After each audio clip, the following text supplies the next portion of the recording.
தமிழகத்தில் 69.72% வாக்குகள் பதிவானதாக அதிகாரப்பூர்வ இறுதி அறிவிப்பை இந்திய தலைமை தேர்தல் ஆணையம் இன்று வெளியிட்டுள்ளது. அதிகபட்சமாக தருமபுரி மக்களவை தொகுதியில் 81.20% வாக்குப்பதிவும், அதே சமயம் குறைந்தபட்சமாக மத்திய சென்னை தொகுதியில் 53.96% வாக்குப்பதிவு நடைபெற்றுள்ளதாகவும் தெரிவிக்கப்பட்டுள்ளது. ராஜஸ்தான் மாநிலத்தில் உள்ள ஜாலோர் என்ற இடத்தில் நடந்த தேர்தல் பிரச்சாரத்தில் பிரதமர் மோடி கலந்து கொண்டு பேசினார். ஊழலை பரப்பி நாட்டையே குழி தோண்டி புதைத்து விட்டது காங்கிரஸ் கட்சி. காங்கிரசின் முகத்தை மீண்டும் காண இளைஞர்கள் விரும்பவில்லை. காங்கிரசும் அதன் கூட்டணியும் நாட்டை ஒருபோதும் சரியாக நடத்த முடியாது என பிரதமர் மோடி கூறினார். மகாராஷ்டிரா மாநிலத்தில் தேர்தல் பிரச்சார கூட்டத்தில் பேசிய பாஜக தலைவர் நட்டா, நாட்டின் அரசியல் வரையறை நடைமுறையை பிரதமர் மோடி மாற்றியுள்ளார். முன்பெல்லாம் வெறும் கோஷங்களை எழுப்பி வாக்குறுதிகளை அளித்துவிட்டு பிறகு அதனை மறந்து விடுவர். ஆனால் மோடி வந்த பிறகு இந்திய அரசியல் என்பது வாக்காளர்களுக்கு பொறுப்பான அரசியலாக மாறிவிட்டது என்றார். கடலூர் மாவட்டம் ஸ்ரீமுஷ்ணம் அருகே உள்ள பக்கிரிமானியம் கிராமத்தைச் சேர்ந்த கோமதி என்பவர் பாரதிய ஜனதாவுக்கு வாக்களித்ததால் கொலை செய்யப்பட்டதற்கு தமிழக பாரதிய ஜனதா தலைவர் கண்டனம் தெரிவித்தார். திமுகவின் சர்வாதிகார போக்கு ஜனநாயகத்துக்கு மிகுந்த ஆபத்தானது எனவும் அண்ணாமலை கூறினார். இந்திய அரசின் அதிகாரப்பூர்வ டிவி சேனல் தூர்தர்ஷன் திடீரென சிவப்பு நிறத்தில் இருந்த தூர்தர்ஷன் டிவி லோகோவை நிர்வாகம் காவி நிறமாக மாற்றியது. இதற்கு முதல்வர் ஸ்டாலின் கண்டனம் தெரிவித்துள்ளார். அனைத்தையும் காவிமயமாக்கும் பாஜக சதித்திட்டத்தின் முன்னோட்டம்தான் இவை. இந்த ஒற்றைவாத பாசிசத்துக்கு எதிராக இந்திய மக்கள் வெகுண்டெழுவதை 2024 தேர்தல் முடிவுகள் உணர்த்தும் என கூறியுள்ளார்.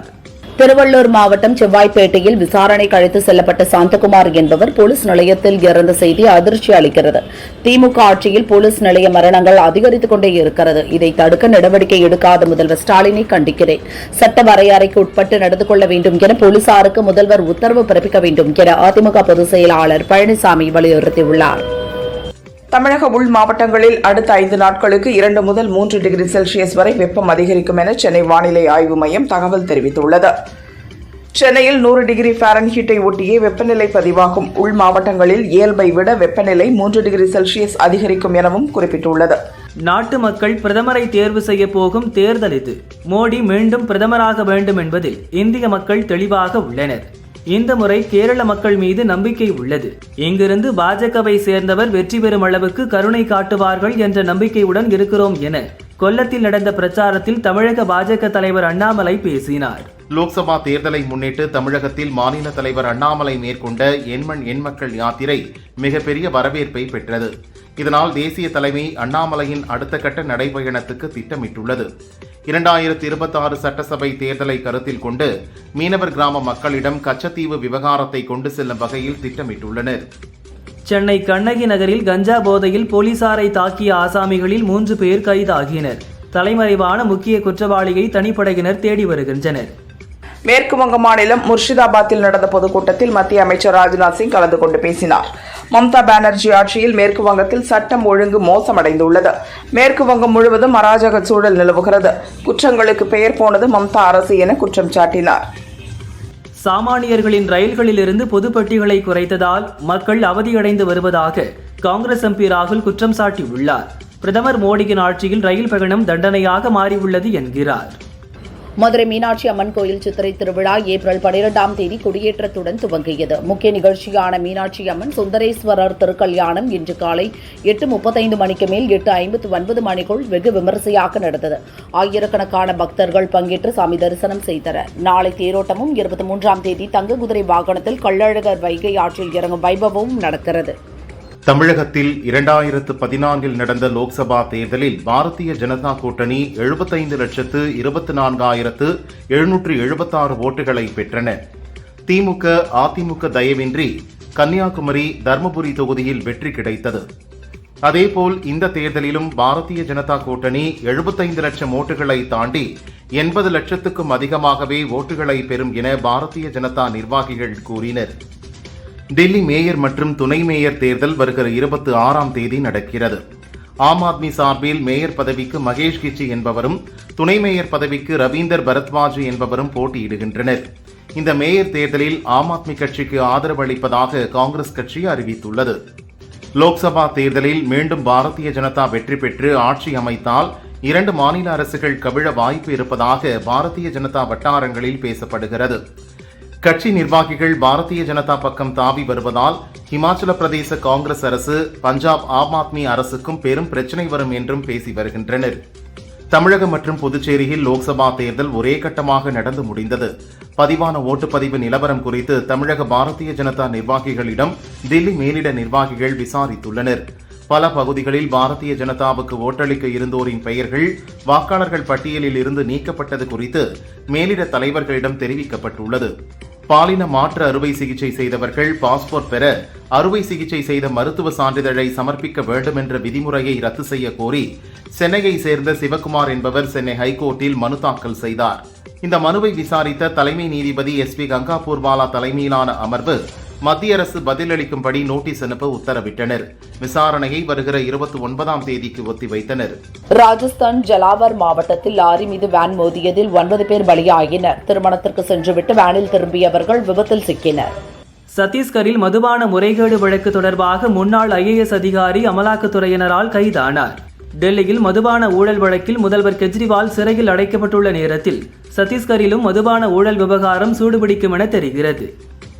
ஸ்ரீ சத்யசாய் மாவட்டம் மடக்கசீராவில் MLA வேட்பாளர் மாற்றப்பட்டதால் தெலுங்கு தேசம் கட்சியின் அலுவலகம் சூறையாடி தீ வைக்கப்பட்ட சம்பவம் பெரும் பரபரப்பை ஏற்படுத்தியுள்ளது.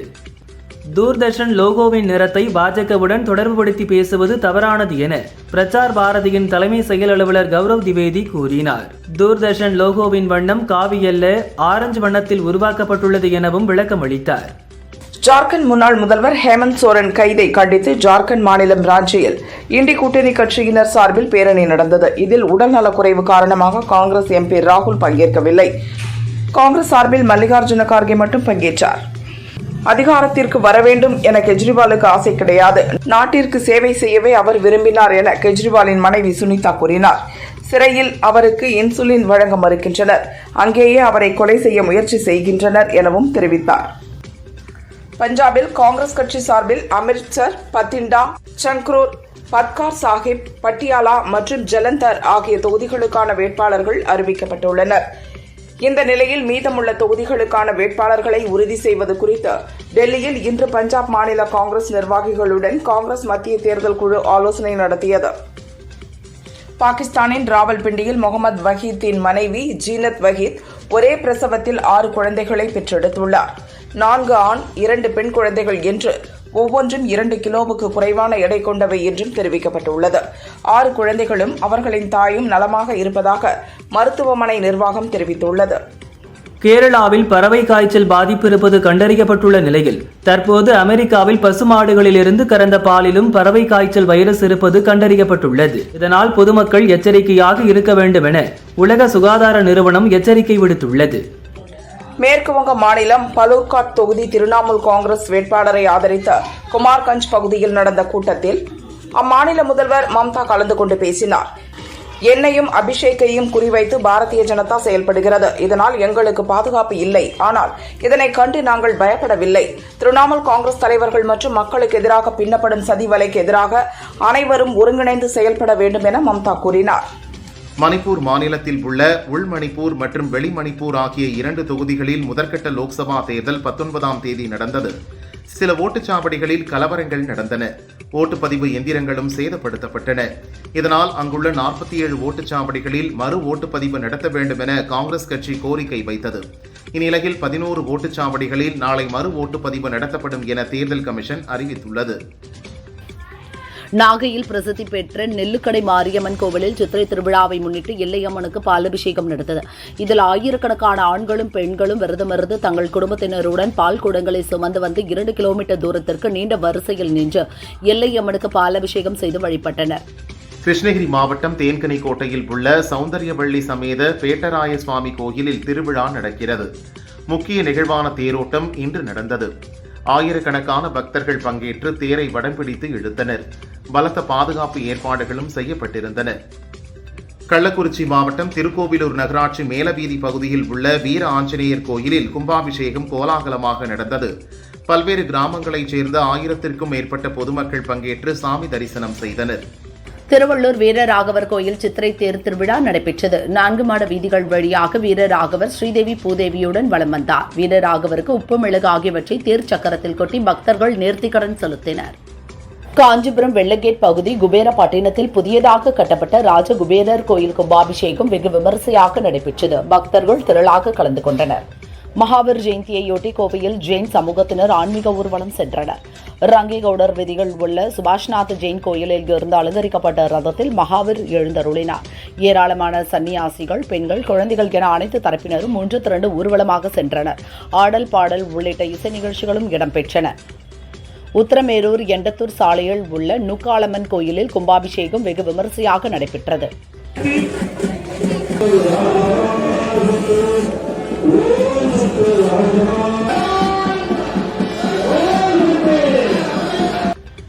வேலூர் பிஎஸ்எஸ் கோயில் தெருவில் உள்ள சம்பவந்தாத ஜெயின் ஆலயத்தில் இன்று மகாவீர் ஜெயந்தியை முன்னிட்டு சிறப்பு பூஜைகள் நடந்தது.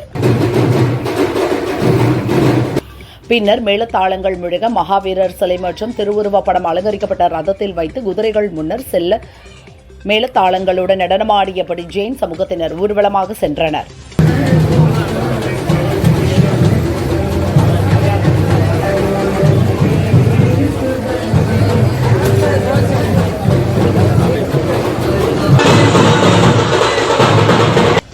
ராணிப்பேட்டை மாவட்டம் சோளிங்கர் ஸ்ரீ லட்சுமி நரசிம்மர் கோயிலில் சித்திரை பிரம்மோற்சவம் முன்னிட்டு சிறப்பு அலங்காரம் செய்யப்பட்ட திருத்தேரில் பக்தோசி பெருமாள் ஸ்ரீதேவி பூதேவி சுவாமி எழுந்தருளி பக்தர்களுக்கு அருள் பாலித்தார்.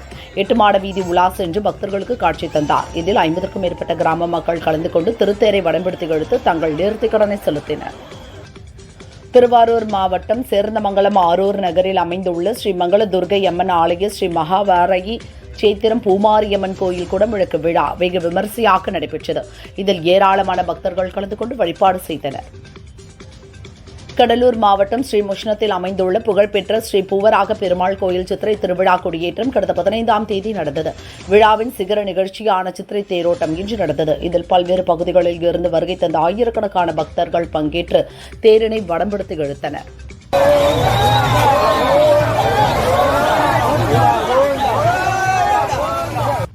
மகாவீரர் ஜெயந்தியை முன்னிட்டு திருச்சியில் பெரிய கம்மாள தெரு, நடுகுஜிலி தெரு, செட்டி தெரு உள்ளிட்ட பல்வேறு பகுதிகளில் மகாவீரரின் ஜெயந்தி ஊர்வலம் நடைபெற்றது.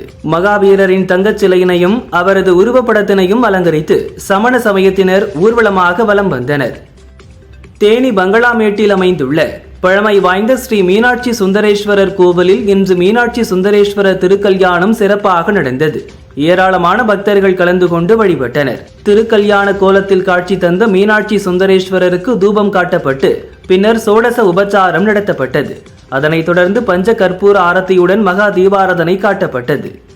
திண்டுக்கல் மாவட்டம் வத்தலகுண்டு அக்ரஹாரத்தில் அமைந்துள்ள ஸ்ரீ குழந்தை ஆனந்தர் மகா சுவாமியின் மகா அவதார விழா மிக சிறப்பாக நடைபெற்றது. 21 வகையான பூக்களை கொண்டும் அபிஷேக ஆராதனைகள் நடைபெற்றது. இந்த நிகழ்ச்சியில் சென்னை, மதுரை, திண்டுக்கல், வத்தலகுண்டு, பெங்களூர் பகுதியைச் சேர்ந்த அடியார்கள் திரளாக கலந்து கொண்டனர். திருச்சி மாவட்டம் மணப்பாறை அருகே உள்ள புடங்கப்பட்டி மாரியம்மன் கோவில் சித்திரை திருவிழா கடந்த 8ஆம் தேதி காப்பு கட்டுதலுடன் தொடங்கியது. முக்கிய விழாவான பால்குட நிகழ்ச்சி இன்று நடைபெற்றது.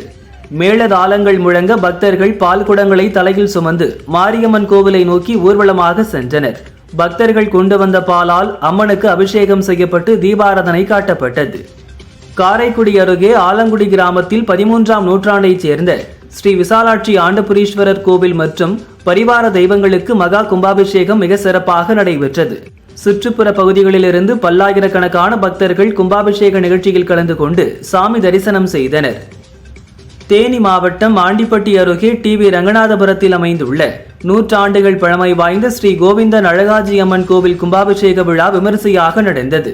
கும்பாபிஷேகத்தில் ஆண்டிப்பட்டி மற்றும் சுற்றுவட்டார பகுதிகளைச் சேர்ந்த 1000க்கும் மேற்பட்ட பக்தர்கள் கலந்து கொண்டு சாமி தரிசனம் செய்தனர். மதுரையில் பிரசித்தி பெற்ற வால்கோட்டை ஆஞ்சநேய சுவாமி கோவிலில் ராமநவமியை முன்னிட்டு கடந்த 17ஆம் தேதி ராமநவமி திருக்கல்யாண மகோற்சவ உற்சவம் தொடங்கி நடைபெற்று வருகிறது. இன்று சீதாராமருக்கு திருக்கல்யாண வைபவம் வெகு விமரிசையாக நடைபெற்றது. இந்த உற்சவத்தில் ஏராளமான பொதுமக்கள் கலந்து கொண்டு சாமி தரிசனம் செய்தனர்.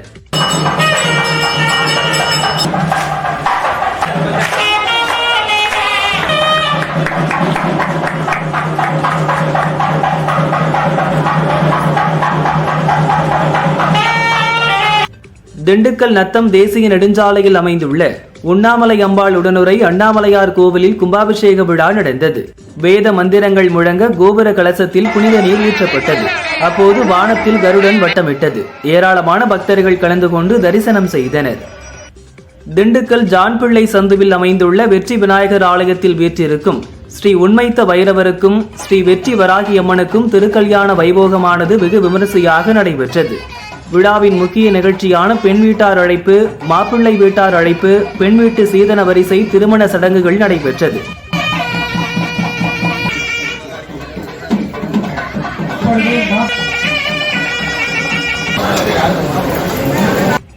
தென்காசி மாவட்டம் சங்கரன்கோவில் சங்கர நாராயண சுவாமி கோவில் சித்திரை திருவிழா கடந்த 13ஆம் தேதி கொடியேற்றத்துடன் தொடங்கியது.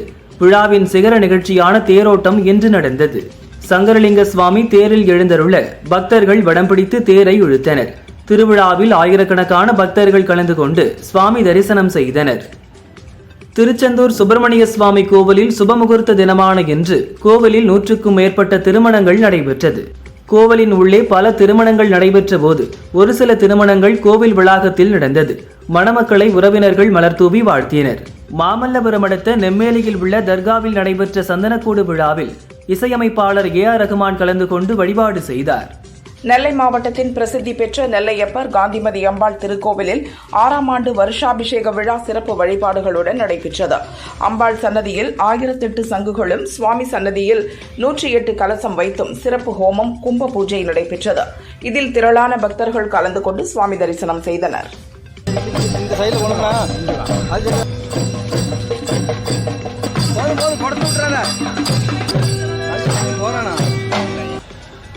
செங்கல்பட்டு மாவட்டம் திருப்போரூர் அருகே செம்பாக்கம் பகுதியில் அமைந்துள்ள ஆதி சிவப்பிரகாச சுவாமிகள் திருமடத்தில் கும்பாபிஷேகம் வெகு சிறப்பாக நடந்தது.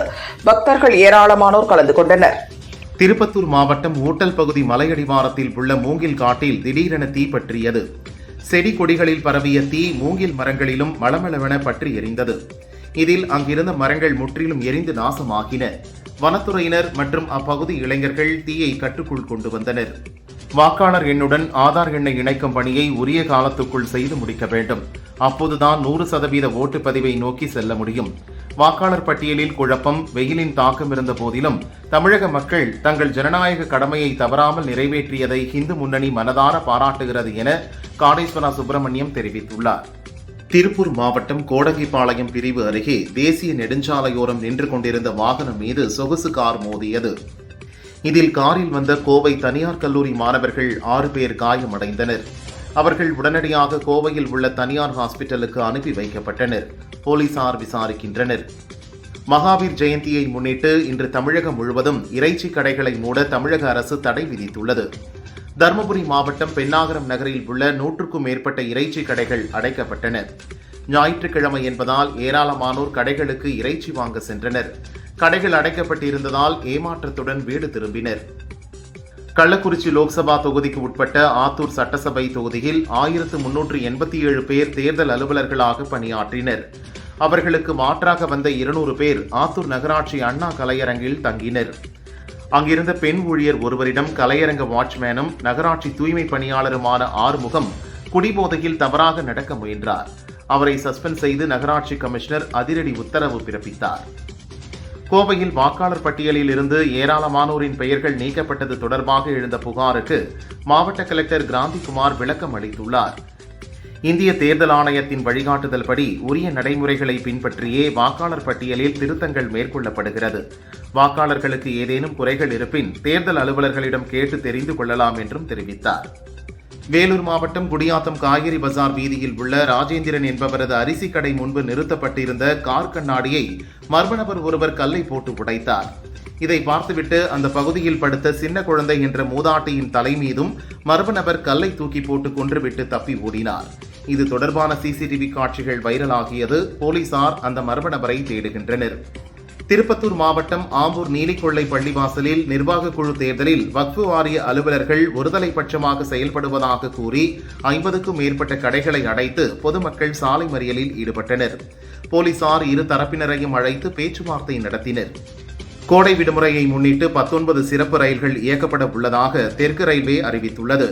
கடந்த 2023ஆம் ஆண்டு கோடை விடுமுறையில் இந்தியா முழுவதும் மொத்தம் 6369 ரயில்கள் இயக்கப்பட்டதாக கூறியுள்ளது. தமிழகத்தில் 12 இடங்களில் வெயில் 100 டிகிரியை தாண்டி கொளுத்தியது. 24ஆம் தேதி வரை வெப்ப அலை வீசும் என வானிலை ஆய்வு மையம் தெரிவித்துள்ளது. சென்னை காசிமேடு மீன்பிடி துறைமுகத்தில் ஞாயிறன்று இன்று மீன் பிரியர்களின் கூட்டம் அலைமோதியது. ஃபைபர் படகுகளில் பிடித்து வரும் சிறிய வகை மீன்களை அதிக விலையில் விற்கப்பட்டது. திருக்கழுக்குன்றம் அருகே காய்லான் கடையில் ஏற்பட்ட தீ விபத்தில் 40 லட்சம் ரூபாய் மதிப்புள்ள பொருட்கள் எரிந்து நாசமாகியது. தீயணைப்புத் துறையினர் 6 மணி நேரம் போராடி தீயை அணைத்தனர். சித்ரா பௌர்ணமியை முன்னிட்டு திருவண்ணாமலைக்கு நாளை மற்றும் நாளை மறுநாள் கிளாம்பாக்கத்திலிருந்து சிறப்பு பஸ்கள் இயக்கப்படும் என போக்குவரத்து கழகம் தெரிவித்துள்ளது. திருவாரூர் மாவட்டம் எண்ணக்குடி கிராமத்தில் சித்திரபட்டன் வீரர் கோயிலில் சித்ரா பௌர்ணமி திருவிழாவுக்கான முன்னேற்பாடுகள் குறித்த கூட்டம் கோயிலில் நடந்தது. விழா வரிப்பணம் தொடர்பாக சாராய வியாபாரி சந்திரசேகர் என்பவரை முன்னாள் நாட்டாமை விஜயராகவன் தாக்கினார். இதில் அவர் பரிதாபமாக இறந்தார். விஜயராகவனை போலீசார் கைது செய்தனர். கேரள மாநிலம் ஆலப்புழா மாவட்டத்தில் பறவை காய்ச்சல் பரவி வருகிறது. இதனால் தமிழக எல்லைகளில் கண்காணிப்பு பணி தீவிரப்படுத்தப்பட்டுள்ளது. குமரி மாவட்ட எல்லையான படந்தாலுமூடு சோதனைச் சாவடியில் தமிழக கால்நடைத்துறை சார்பில் கேரளாவில் இருந்து வரும் வாகனங்களுக்கு பூச்சிக்கொல்லி மருந்து தெளித்த பிறகே தமிழகத்திற்குள் அனுமதிக்கப்படுகின்றன. மதுரை மாவட்டம் மேலூர் அருகே கீழவளவு பகுதியில் காரில் நின்று கொண்டிருந்த நவீன்குமார் என்பவர் மீது மர்ம நபர்கள் டிஃபன் பாக்ஸ் குண்டு வீசினர். இதில் நவீன்குமார் மற்றும் அருகில் இருந்த ஆட்டோ டிரைவர் கண்ணன் ஆகியோர் காயமடைந்தனர். அவர்கள் உடனடியாக ஹாஸ்பிட்டலில் அட்மிட் செய்யப்பட்டனர். போலீசார் விசாரிக்கின்றனர். நம்பிக்கையான அரசு ஊழியர்கள் தேசப்பற்றுடன் மக்களுக்கு தொடர்ந்து சேவை செய்வீர்கள் என நான் நம்புகிறேன் என ஜனாதிபதி திரௌபதி முர்மு தெரிவித்துள்ளார். அனைத்து அரசு ஊழியர்களுக்கும் சிவில் சர்வீசஸ் தின வாழ்த்துக்கள் என கூறியுள்ளார். சேலம் மாவட்டம் செங்காலத்துப்பாடி மலை கிராமத்தில் 363 வாக்காளர்கள் உள்ளனர். அடிப்படை வசதிகள் செய்து தரவில்லை என கூறி லோக்சபா தேர்தலை புறக்கணித்தனர். கிராம உதவியாளர்கள் 2 மற்றொருவர் என மொத்தம் 3 பேர் மட்டுமே ஓட்டு போட்டனர். அதிகாரிகள் பேச்சுவார்த்தை நடத்தியும் யாரும் ஓட்டு போட வரவில்லை. விழுப்புரம் அருகே வேடம்பட்டில் மருத்துவ கழிவு தொழிற்சாலைகளில் இருந்து வெளியேறிய விஷக்காற்றால் மூச்சுத்திணறல் ஏற்பட்டு 20 பெண்கள் உட்பட 30 பேர் மருத்துவமனையில் அனுமதிக்கப்பட்டுள்ளனர். வேடம்பட்டு கிராமத்தில் பதட்டம் அதிகரித்துள்ளதால் முன்னெச்சரிக்கை நடவடிக்கையாக மாவட்ட காவல்துறை சார்பில் பாதுகாப்பு பணிக்காக போலீசார் குவிக்கப்பட்டுள்ளனர். மத்திய அரசு பணியாளர் தேர்வாணையம் மூலம் தேசிய பாதுகாப்பு அகாடமி தேர்வு, கடற்படை அகாடமி மற்றும் ஒருங்கிணைந்த பாதுகாப்பு சேவை தேர்வு 1 இன்று தமிழகத்தின் முக்கிய நகரங்களில் நடைபெற்றது. அதன்படி திருச்சியில் செயின்ட் ஜேம்ஸ், வெஸ்ட்ரி பள்ளி மற்றும் வாசவி வித்யாலயா ஆகிய 3 மையங்களில் நடைபெறும் இந்த தேர்வில் திருச்சி மற்றும் பல்வேறு மாவட்டங்களைச் சேர்ந்த 674 பேர் விண்ணப்பித்து தேர்வினை எழுதினர். கேரளாவில் கடந்த சில நாட்களாக பறவை காய்ச்சல் அதிக அளவில் பரவி வருகிறது. இதனால் தமிழக கேரள எல்லைப் பகுதிகளில் அமைந்துள்ள சோதனைச் சாவடிகளில் கால்நடை மருத்துவத்துறையினர் தீவிர ஆய்வு மேற்கொண்டு வருகின்றனர். போடி நாயக்கனூரிலிருந்து கேரளா செல்லும் எல்லைப் பகுதியில் அமைந்துள்ள முதல் சோதனைச் சாவடியில் கால்நடை சுகாதாரத்துறையினர் ஆய்வு மேற்கொண்டு வருகின்றனர். தேனி மாவட்டம் கம்பம் அருகே உள்ள மேற்கு தொடர்ச்சி மலை அடிவாரத்தில் அமைந்துள்ள சுருளி அருவி நீர்வரத்தின்றி வெறும் பாறையாக காட்சியளிக்கிறது. விடுமுறையை கொண்டாட ஆர்வத்துடன் வரும் சுற்றுலா பயணிகள் தண்ணீர் வரத்து இல்லாததால் அருவியில் குளிக்க முடியவில்லை என்ற பெரும் ஏமாற்றத்துடன் திரும்பி செல்கின்றனர். திருப்பூர் மாவட்டம் தாராபுரத்திலிருந்து பழனி செல்லும் சாலையில் உள்ள காட்டாம்பட்டி பிரிவில் சொகுசு கார் மீது வேன் மோதியது. பழனி கோவிலுக்கு சென்றுவிட்டு திரும்பிய 7 பக்தர்கள் படுகாயமடைந்தனர். அவர்கள் உடனடியாக கோவை அரசு ஹாஸ்பிட்டலில் அட்மிட் செய்யப்பட்டனர். அலங்கியம் போலீசார் விசாரிக்கின்றனர். ஆந்திராவில் ஏடிஎம் மையத்தில் பணம் நிரப்ப வேண்டிய ஊழியர்களே கொள்ளைக்கு திட்டமிட்ட சம்பவம் பெரும் அதிர்ச்சியை ஏற்படுத்தியுள்ளது. இந்த சம்பவம் தொடர்பாக மேலாளர் உள்பட 3 போலீசார் கைது செய்தனர். சென்னை போரூரில் தெருவில் படுத்திருந்த நாயை பக்கத்து வீட்டுக்காரர் காரை விட்டு ஏற்றி கொன்றுவிட்டதாக போரூர் போலீஸ் நிலையத்தில் தம்பதியினர் புகார் அளித்துள்ளனர். மகாவீர் ஜெயந்தியை முன்னிட்டு இன்று இறைச்சி விற்பனை செய்ய தடை விதிக்கப்பட்டது. திண்டுக்கல் மாநகர் பகுதியில் 10க்கும் மேற்பட்ட கடைகளில் இறைச்சி விற்பனை செய்ததை அடுத்து கடையில் இருந்த ஆட்டு இறைச்சி மற்றும் கோழி இறைச்சியை அதிகாரிகள் பறிமுதல் செய்தனர். மேலும் கடையின் உரிமையாளர்களுக்கு மொத்தம் 5000 ரூபாய் அபராதம் விதித்தனர். கேரளாவிலிருந்து கோழி வாத்துகளை ஏற்றி வரும் வாகனங்கள் தமிழகத்தில் நுழைய தடை விதிக்கப்பட்டுள்ளது. மகாவீரர் ஜெயந்தியை முன்னிட்டு சேலம் ஆத்தூரில் அனுமதியின்றி செயல்பட்ட இறைச்சி கடைக்கு நகராட்சி நிர்வாக ஊழியர்கள் சீல் வைத்தனர். கோவை புரூக்ஃபீல்ட் எதிரே உள்ள பகுதியில் ஆக்கிரமித்து கட்டப்பட்ட கடைகள் இன்று இடித்து அகற்றப்பட்டது. இதன் மூலம் 10 கோடி ரூபாய் மதிப்பிலான நிலம் மீட்கப்பட்டுள்ளது. சேலம் மாவட்டம் பழைய உடையம்பட்டி பகுதியில் உள்ள கிருஷ்ணன் என்பவரது மளிகை கடையின் பூட்டை உடைத்து உள்ளே சென்ற மர்ம நபர் ரூபாய் 50,000 திருடு சென்றார். இது தொடர்பான சிசிடிவி வைரலாகி வருகிறது. போலீசார் மர்ம நபரை தேடுகின்றனர். மகாவீர் ஜெயந்தியை முன்னிட்டு தமிழகத்தில் உள்ள அரசு மதுபான கடைகளுக்கு விடுமுறை அளிக்கப்பட்டுள்ளது. இந்நிலையில் காரைக்காலில் இருந்து மது பாட்டில்களை கடத்தி வந்து தமிழகத்தில் விற்க முயன்ற 3 போலீசார் கைது செய்தனர். அவர்களிடம் இருந்து 500 மது பாட்டில்களை பறிமுதல் செய்துள்ளனர். கள்ளக்குறிச்சி மாவட்டம் உளுந்தூர்பேட்டை அருகே வழி ஒதுங்குவதில் வெவ்வேறு சமூகத்தைச் சேர்ந்த இளைஞர்கள் இடையே கடும் மோதல் ஏற்பட்டது. அவ்வழியாக சென்ற அரசு பேருந்தின் கண்ணாடியை உடைத்தனர். தகவல் அறிந்து சென்ற போலீசார் இளைஞர்களை தடுத்தனர். அப்போது சிலர் போலீசாரையே தாக்கினர். போலீசாரை தாக்கிய இளைஞர்கள் மீது தக்க நடவடிக்கை எடுக்க வேண்டும் என ஆர்வலர்கள் கோரிக்கை விடுத்துள்ளனர். திருச்சி சின்னக்கடை வீதியைச் சேர்ந்தவர் சுரேஷ்குமார், வயது 45, திமுக பிரமுகர். இவரது வீட்டில் மர்ம நபர்கள் பெட்ரோல் குண்டு வீசினர். அங்கிருந்த பைக்கும் தீ வைத்து எரித்தனர். பாலபத்திர காளியம்மன் கோயில் பொருளாளர் சரவணன் என்பவர் முன்விரோதம் காரணமாக பெட்ரோல் குண்டு வீசியிருப்பது தெரியவந்தது. போலீசார் விசாரிக்கின்றனர். லங்கையின் தியாதலாவா பகுதியில் கார் பந்தயம் நடந்தது. பந்தய கார் ஒன்று பாதையை விட்டு விலகி பார்வையாளர்கள் கூட்டத்தில் புகுந்து விபத்து ஏற்பட்டது. கார் கட்டுப்பாடு இழந்து தாறுமாறாக ஓடியதில் பார்வையாளர்கள் மீது மோதியது. இதில் 7 பேர் உயிரிழந்தனர். 21 பேர் படுகாயமடைந்துள்ளனர். இவர்கள் சிகிச்சைக்காக மருத்துவமனையில் அனுமதிக்கப்பட்டுள்ளனர். தோனியை முன்வரிசையில் களமிறக்குவது தொடர்பாக சென்னை அணி தோல்வியை சந்தித்துள்ளது என ஐஸ்லாந்து கிரிக்கெட் வாரியம் விமர்சித்துள்ளது. தோனி எங்களது அணிக்காக விளையாடியிருந்தால் அவரை போன்ற வீரரை நாங்கள் 8வது இடத்திற்கு முன்னதாகவே களமிறக்குவோம். இளம் வீரர் போன்று என்றும் அதிரடியாக ஆடும் அவரை சிஎஸ்கே அணிக்கு சரியாக பயன்படுத்த தெரியவில்லை என்றும் தெரிவித்துள்ளது. தென்கொரியாவின் சங்ஜூவில் நடைபெற்ற உலக ஆசிய சமுத்திர ஒலிம்பிக் தகுதிச் சுற்று துடுப்பு படகு போட்டியில் இந்தியாவின் பல்ராஜ் பன்வார் 3வது இடம் பிடித்தார். பந்தய தூரமான 2000 மீட்டரை 7.1 நிமிடங்களில் கடந்து அசத்தினார். இதன் மூலம் ஒலிம்பிக்கில் துடுப்பு படகு போட்டிக்கான தனக்கான இடத்தை அவர் உறுதிப்படுத்தியுள்ளார். லக்னோவில் இருந்து சென்னை ஏர்போர்ட் வந்த தோனியை கண்டவுடன் ரசிகர்கள் உற்சாகம் அடைந்தனர். தோனியை கண்டவுடன் ரசிகர்கள் சத்தத்தால் விமான நிலையமே அதிரத் தொடங்கியது. அதிகாரிகள் விரைந்து வந்து தோனியை பாதுகாப்பாக அழைத்து வந்து வாகனத்தில் ஏற்றிவிட்டனர்.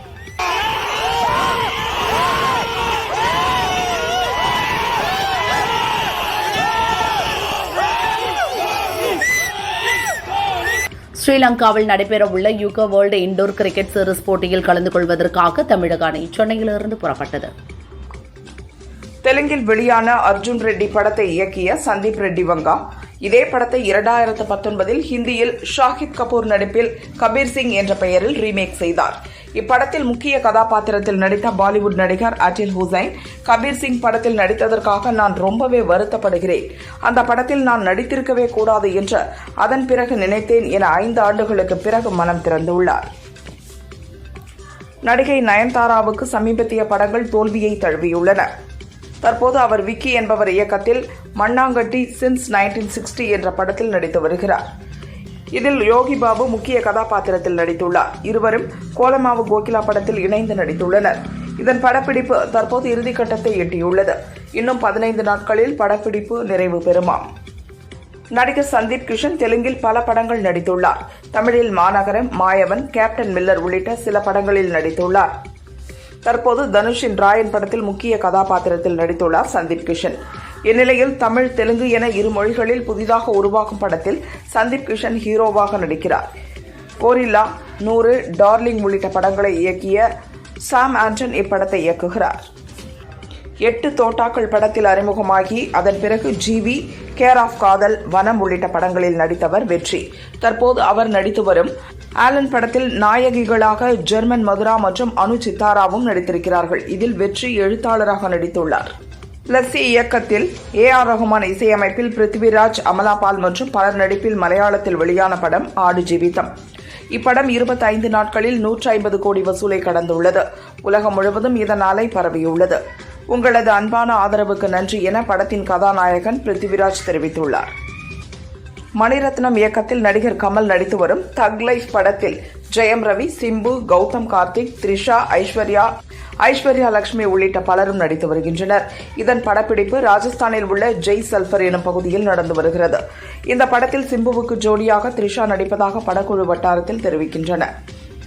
ஏற்கனவே அலை, விண்ணை தாண்டி வருவாயா ஆகிய படங்களில் சிம்பு, த்ரிஷா ஜோடியாக நடித்திருந்தனர். ராமராஜன் நடித்து வரும் சாமானியன் மற்றும் சுசீந்திரன் தயாரித்த மார்கழி திங்கள் படங்களில் நடித்த நக்ஷா சரண் அடுத்ததாக பைக் டாக்ஸி என்ற படத்தில் நடிக்கிறார். எனக்கு வேறு எங்கும் கிளைகள் கிடையாது. லைசன்ஸ் படங்களை இயக்கிய கணபதி பாலமுருகன் இயக்குகிறார். படம் பற்றி இயக்குனர் கூறுகையில், வித்யா எனும் பைக் டாக்ஸி ஓட்டும் பெண் ஒரு நாளில் சந்திக்கும் 6 மனிதர்களின் கதைதான் இப்படம் என்றார். தூத்துக்குடியில் உள்ள பாலகிருஷ்ணா திரையரங்கில் ரத்தினம் திரைப்படத்தின் ட்ரெய்லர் காட்சி வெளியிடப்பட்டது. இந்த ட்ரெய்லர் வெளியீட்டில் டைரக்டர் ஹரி கலந்து கொண்டார். மேலும் நடிகர் விஜய் மற்றும் விஷால் அரசியல் வருகை குறித்த செய்தியாளர்களின் கேள்விக்கு, அரசியலுக்கு யார் வேண்டுமானாலும் வரலாம், மக்களுக்கு நல்லது செய்தால் சந்தோஷம்தானே என்றார்.